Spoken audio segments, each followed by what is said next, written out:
अब तक जो हुआ है वो तो ट्रेलर है, ट्रेलर। आगामी लोकसभा चुनाव के लिए प्रचार प्रसार जारी है। प्रधानमंत्री नरेंद्र मोदी शुक्रवार को उधमपुर में प्रचार करने के लिए पहुंचे।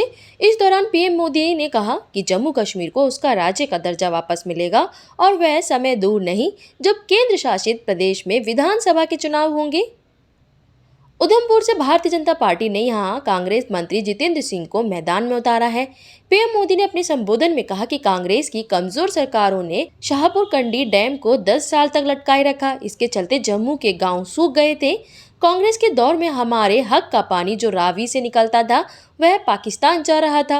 अब लोग उनकी असलियत को जान गए तो अब जम्मू कश्मीर में भ्रम की माया जाल नहीं चल पा रहा है। पीएम मोदी ने रैली को संबोधित करते हुए कहा, मोदी बहुत आगे की सोचता है।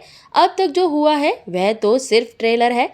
वह समय दूर नहीं है जब जम्मू कश्मीर में विधानसभा चुनाव होंगे।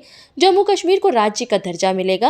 आप अपने सपनों को अपने विधायक और अपने मंत्रियों के साथ साझा कर सकेंगे। वहीं कांग्रेस और नेशनल कॉन्फ्रेंस पर भी निशाना साधा। पीएम मोदी ने अपने संबोधन में कहा कि अब जम्मू कश्मीर में स्कूल जलाए नहीं जाते, बनाए जाते हैं। उन्होंने कांग्रेस और नेशनल कॉन्फ्रेंस पर परिवारवाद का आरोप लगाया और कहा कि दोनों पार्टियां परिवारवादी हैं। पीएम ने अनुच्छेद 370 को लेकर कहा, आपके आशीर्वाद से मोदी ने 370 के मलबे को जमीन में गाड़ दिया है। मैं कांग्रेस को 370 वापस लाने की चुनौती देता हूं। सत्ता के लिए जम्मू कश्मीर में 370 की दीवार बनाई गई थी। 5 अगस्त 2019 को केंद्र सरकार ने अनुच्छेद 370 को खत्म करके जम्मू कश्मीर को 2 केंद्र शासित प्रदेश में बांट दिया था। तब से सूबे में विधानसभा चुनाव नहीं हुए हैं। हालांकि बाद में सुप्रीम कोर्ट ने केंद्र सरकार को राज्य दर्जा बहाल करने और राज्य में विधानसभा चुनाव करवाने का आदेश दिया था। वहीं अगर बात करें जम्मू कश्मीर में 5 चरणों में चुनाव होगा। पहले चरण में उधमपुर सीट के लिए 19 अप्रैल को वोटिंग होगी। दूसरे चरण में जम्मू सीट पर 26 अप्रैल को वोट डाले जाएंगे। अनंतनाग सीट पर 7 मई को मतदान तय किया गया है। वहीं श्रीनगर सीट पर 13 मई को वोटिंग होगी।